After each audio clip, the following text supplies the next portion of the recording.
నరసరావుపేటలోని కోడెల శివప్రసాదరావు స్టేడియంలో కోనోకార్పస్ చెట్లు అధిక సంఖ్యలో పెరిగి ఉండడం వల్ల ప్రజలకు శ్వాస సంబంధించి సమస్యలు వచ్చే అవకాశం ఉందని చెట్లు తొలగించామని జిల్లా క్రీడాభివృద్ధి అధికారి నరసింహారావు తెలిపారు.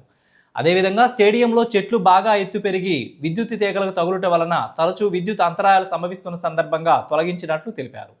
ప్రజల ఆరోగ్యం మరియు భద్రతా దృష్ట్యా ఆ చెట్లను తొలగించుటకు అవసరమైన చర్యలు తీసుకోవడం జరిగిందని తెలిపారు.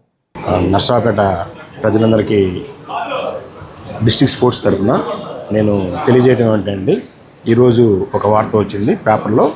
దానికి ఇంతకుముందు 2025లో నవంబర్లో కలెక్టర్ గారు, ఎమ్మెల్యే గారు, అలానే ఆర్డీఓ గారు అందరి సమక్షంలో విజిటింగ్కి వచ్చారు. అన్ని శాఖల వారు వచ్చినప్పుడు అక్కడ ఉన్న ప్రజలు అలానే మిగతా ప్లేయర్స్ అయితే వాళ్ళందరూ కూడా ఇలా ఈ చెట్ల వల్ల ప్రాబ్లం ఉందండి, ఇలా కరెంట్ ట్రిప్ అయిపోతుంది, సాయంత్రం బాగా ఇబ్బందిగా ఉంటుంది, అలానే ఇవి మోనోపార్క్ చెట్లు అవ్వటం వల్ల బాగా బ్రీతింగ్ ప్రాబ్లం కూడా అయిపోతుందండి ఈ చెట్ల వల్ల. వీటిని తొలగించవలసిందిగా ఆ రోజు కలెక్టర్ గారిని కోరటం జరిగింది అందరూ కూడా. దాంతో కలెక్టర్ గారు ఇమీడియట్గా స్పందించి, ఎమ్మెల్యే గారు అక్కడే ఉన్నారు, అందరూ కూడా ఉండి కూడా ఆ రోజు ఇమీడియట్గా స్పందించి అప్పుడున్న ఏడీ గారిని కూడా పిలిపించి, ఎలక్ట్రిసిటీ ఏడీ గారిని పిలిపించి ఇమీడియట్గా వాటిని రిమూవ్ చేయవలసిందిగా, వీటిని తగు చర్యలు తీసుకోవాల్సిందిగా కోరారు. దాని ప్రకారం ఎమ్మెల్యే గారు ఆర్డర్ ప్రకారం, అలానే కలెక్టర్ గారు ఆర్డర్ ప్రకారం దీన్ని ఇమీడియట్గా ఎలక్ట్రిసిటీ వాళ్ళు వాటిని తొలగించడం జరిగింది.